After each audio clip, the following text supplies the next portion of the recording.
So ito mga igat, lumabas tayo sa different exit dito sa Central Station. So hanapin ko na yung saan yung common exit na parati kong nilalabasan. So maglakad-lakad tayo kasi hanapin ko yung Dunkin Donut, yung pasalubong ng bayan. So our last day. Pagkatapos balik na tayo mamaya doon sa airport, going back to the reality of life.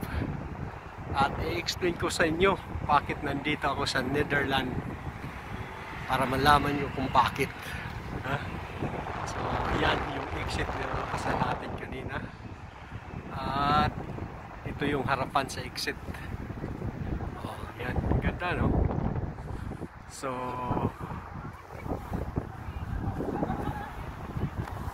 hanapin ko yung common exit na parati kong nilalabasan dito kasi parang nawawala ako. Ang laki pala nitong Central Station ng Amsterdam.